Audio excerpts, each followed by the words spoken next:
नमस्कार दोस्तों। आज की क्लास में हम भारत की पहली जीन एडिटेड शीप पर डिस्कशन करेंगे। हम देखेंगे कि कौन से जीन में परिवर्तन करके इस शीप को तैयार किया गया है, कौन सी ओरिजिनल वैरायटी थी जिसमें जीन एडिटिंग की गई, कौन सी टेक्नोलॉजी का यूज किया गया, उसका क्या प्रभाव पड़ेगा। तो ये सब आज की क्लास में हम देखेंगे। और इस क्लास का जो पीपीटी और पीडीएफ है दोनों आपको रेवोल्यूशन आईएएस के टेलीग्राम चैनल पर मिल जाएगा, आप उसे ज्वाइन कर लीजिए। वहां पर आपको ज्योग्राफी, एनवायरनमेंट, साइंस टेक से रिलेटेड मैटर लगातार मिलता रहेगा, जो भी मैं यहाँ क्लास लूंगा उसका। अब हम देखते हैं कि जीन एडिटेड शीप है क्या, क्योंकि इसके नाम में छुपा है जीन एडिटेड। जीन का अर्थ होता है डीएनए का एक खंड। डीएनए का वो भाग जिसमें प्रोटीन निर्माण का कोड होता है उसे हम जीन कहते हैं। जैसे हमारे शरीर में इंसुलिन बनता है, तो इंसुलिन निर्माण का जो कोड होगा वो डीएनए में होगा। तो डीएनए का वो भाग जिसमें इंसुलिन निर्माण का कोड होगा उसे हम कह देंगे जीन। वो इंसुलिन के निर्माण का एक जीन है। तो यहां पर जीन में परिवर्तन किया गया और उससे इस नस्ल को तैयार किया गया या इस शीप को तैयार किया गया, इसीलिए बोला इसे जीन एडिटेड शीप। अब हम देखेंगे कि कौन से जीन में परिवर्तन किया गया, उसका प्रभाव क्या है, उसे हम अभी आगे देखेंगे। तो सबसे पहले हम देखते हैं कि इसको तैयार कहाँ किया गया। देखो, इस वैरायटी को कश्मीर में तैयार किया गया है। वहां की यूनिवर्सिटी है शेरे कश्मीर यूनिवर्सिटी। इसको बोलते हैं, स्वास्थ्य भी बोलते हैं, शेरे Kashmir university of agricultural sciences and technology, Srinagar. तो वहां पर प्रोफेसर रियाज अहमद शाह के नेतृत्व में एक टीम ने इस शिप को तैयार किया गया। वहां पर उसके जीन में कुछ चेंजेस किए गए और इस नस्ल को तैयार किया गया और इसका नाम है कश्मीरी मेरिनो। कश्मीर मेरिनो इसलिए नाम रखा गया क्योंकि जो इसकी ओरिजिनल वैरायटी थी उसका नाम भी कश्मीर मेरिनो है। अर्थात एक ओरिजिनल वैरायटी है जो कश्मीर में घाटी में एक शीप मिलती है, उसका नाम है कश्मीर मेरिनो। उसे लिया गया और उसके जीन में एडिटिंग की गई और इस नई वैरायटी को बनाया गया। इसीलिए इसका नाम भी कश्मीर मेरिनो रख दिया। अर्थात कि इसकी जो ओरिजिनल वैरायटी है वो है कश्मीर मेरिनो। तो पहले हमें इस कश्मीर मेरिनो के बारे में पता होना चाहिए, ये क्या है। तो ये जो कश्मीर मेरिनो है ये एक हाइब्रिड वैरायटी है। हाइब्रिड का अर्थ दो वैरायटी में आपस में क्रॉस कराकर इसे तैयार किया गया था। 1960 के आसपास इस वैरायटी को तैयार किया गया था। तो कश्मीर घाटी में कुछ जो वैरायटी, स्थानीय वैरायटीज मिलती हैं शीप की, जैसे गद्दी, जैसे बकरवाल, पुंछ, इस तरह की स्थानीय वैरायटीज को लिया गया और कुछ विदेशी नस्लों को लिया गया। उसमें थी ऑस्ट्रेलियन मेरिनो, एक डलाइन करके भी है। उन नस्लों को लिया गया और उनमें आपस में क्रॉस कराया गया और क्रॉस करा के कश्मीर मेरिनो को बनाया गया जो ओरिजिनल वैरायटी है, कश्मीर की घाटी में मिलती है। और उसकी खासियत ये है कि ये जो वैरायटी है ये वहां की परिस्थितियों में अनुकूल है। और तो वहां पर बहुत कठोर जलवायु है, बहुत ठंड पड़ती है। तो उन कठोर परिस्थितियों के लिए साथ ही साथ रोगों के प्रति प्रतिरोधक है ये कश्मीरी मेरिनो। और इसकी एक और खासियत है कि ये उच्च गुणवत्ता वाली ऊन और अच्छे मांस का उत्पादन करती है। ये डुअल पर्पज नस्ल है, अर्थात ये मांस का उत्पादन भी अच्छा करती है और ये ऊन की भी अच्छी गुणवत्ता प्रदान करती है। इसलिए इसको डुअल पर्पज नस्ल कहा जाता है। ये ओरिजिनल वैरायटी है जिसमें जीन एडिटिंग की गई है। हम पहले उसकी बात करेंगे, फिर देखेंगे कि क्या जीन एडिटिंग की गई। और देखो यहाँ पर लिखा कि ये दोहरे उद्देश्य वाली नस्ल है, अर्थात इसका ऊन और मांस दोनों के लिए उत्पादन किया जाता है, दोनों में अच्छी इसकी उत्पादकता है। और इसका जो स्थानीय प्रजाति है उनसे 3 से 4 गुना ज्यादा उत्पादन है। जो लोकल वैरायटी है उनके कंपैरेटिवली ये 3 से 4 गुना ज्यादा ऊन और मांस का उत्पादन करती है। तो विदेशी नस्लों के बराबर इसकी क्वालिटी है, इसीलिए इसको चूज किया गया, इस नस्ल को लिया गया और उसमें जीन एडिटिंग की गई। अब इसके बाद और हमें देखना है कि इसका विकास, मैंने आपको बताया कि 1960 में किया गया था। और स्थानीय नस्लें हैं पुंछी, देखो यहाँ पर लिखा हुआ है स्थानीय नस्लें, पुंछी हो गया, गद्दी हो गया, बकरवाल हो गया, ये यहाँ पर स्थानीय नस्ल है। और विदेशी नस्लें थी ऑस्ट्रेलियाई मेरिनो और डेलेन। इनके बीच में हाइब्रिड करके इसको तैयार किया गया है। और देखो यहाँ पर जो मैं भी आपको बता रहा था कि स्थानीय भेड़ों की तुलना में 3 से 4 गुना अधिक उत्पादक है और विदेशी बढ़िया ऊन वाली नस्लों के बराबर है। तो ये वो ओरिजिनल वैरायटी थी जिसमें जीन एडिटिंग की गई। तो अब इसके डीएनए में से एक जीन को एडिट किया गया। देखो उस जीन का नाम क्या है। देखो इस जीन का नाम है आपका मायोस्टेटिन। अर्थात इसके डीएनए में एक जीन था, उसका नाम है मायोस्टेटिन जीन। और ये जीन करता क्या, ये जीन एक प्रोटीन का उत्पादन करता है और उस प्रोटीन का नाम भी क्या है, मायोस्टेटिन प्रोटीन। लेकिन वो करता क्या है, वो करता है मांसपेशियों के विकास को कंट्रोल, अर्थात मांसपेशियों को बहुत ज्यादा नहीं बढ़ने देता। इसे बोलते हैं नेगेटिव रेगुलेटर। नेगेटिव रेगुलेटर मतलब ये उनके विकास में मदद नहीं करता, उनके विकास को रोकता है।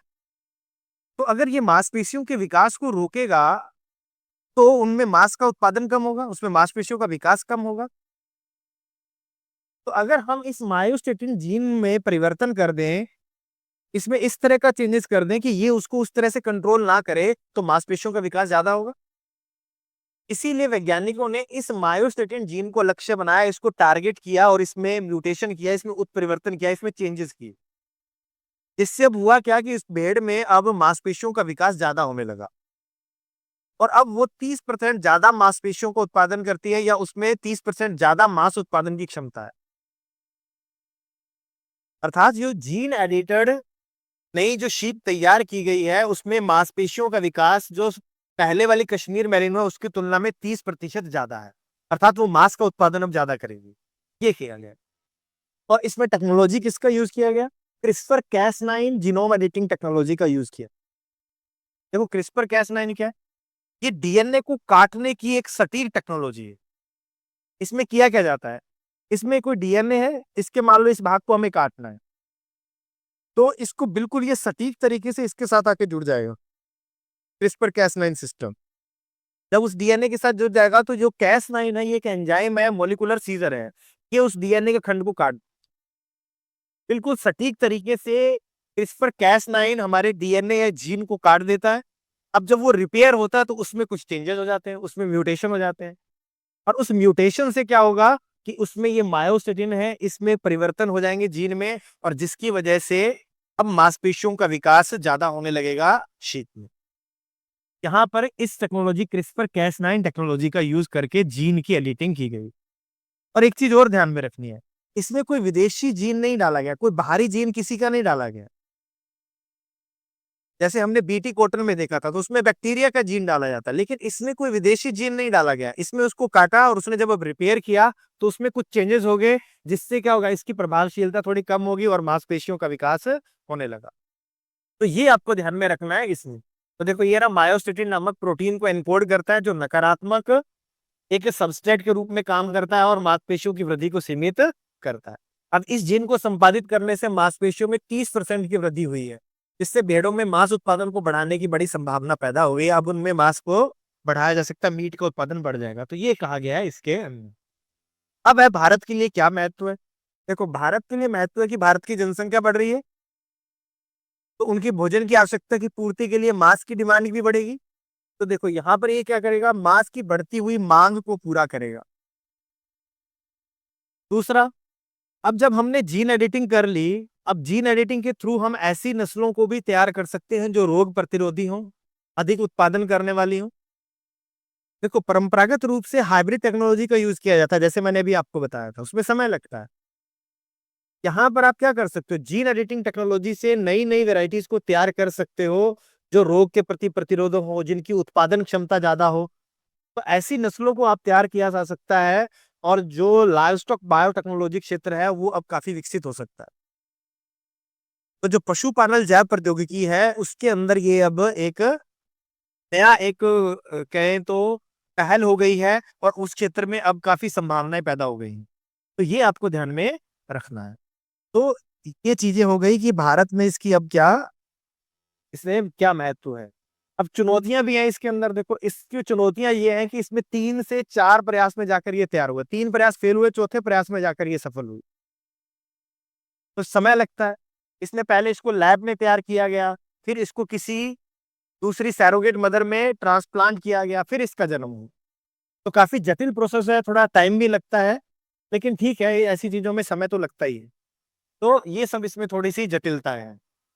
अब बात करते हैं ये स्वास्थ्य जो है प्रयोगशाला, जो भी मैंने बताया था, शेरे Kashmir university of agricultural sciences and technology, ये काफी समय, लंबे समय से लाइवस्टॉक बायोटेक्नोलॉजी के क्षेत्र में काम कर रही है।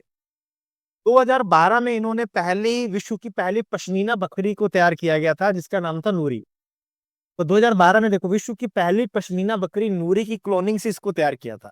इसमें जीन एडिटिंग नहीं की गई है, इसमें क्लोनिंग से तैयार किया गया था इसको।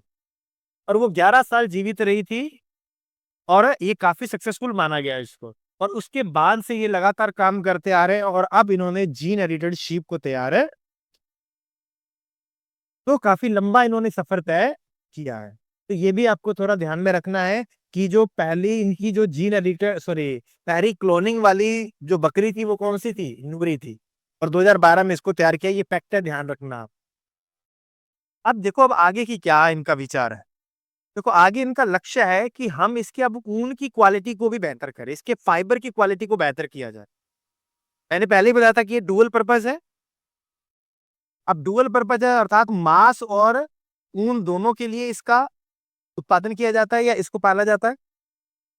हमने मांस के उत्पादन को तो बढ़ा लिया मायोस्टेटिन जीन में परिवर्तन करके, लेकिन ऊन की क्वालिटी को कैसे बढ़ाए, उसके रेशो को कैसे बढ़ाए, तो उसको नियंत्रण करने वाला भी एक जीन है जिसका नाम है FGF5 जी। इसका पूरा नाम है यहाँ लिखा है, fibroblast growth factor 5। Fibroblast growth factor 5। ये जो है, ये बालों की लेंथ को निर्धारित करता है।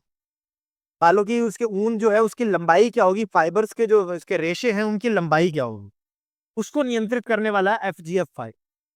तो आगे अब ये टारगेट है कि इस जीन में परिवर्तन करके इनके रेशों को, इनके फाइबर की लंबाई को बढ़ाया जाए, उसकी क्वालिटी को बढ़ाया जाए। इस पर अब आगे योजना चल रही है ताकि ये डुअल पर्पज है, दोनों के दोनों इसके गुण जो होंगे वो बेहतर हो जाए पहले की तुलना में। तो मांस का उत्पादन भी ज्यादा करे और फाइबर की क्वालिटी और उसका उत्पादन भी बढ़ जाए। तो ये अब आगे का प्लान है इसके अंदर, जो आपको ध्यान में रखना है।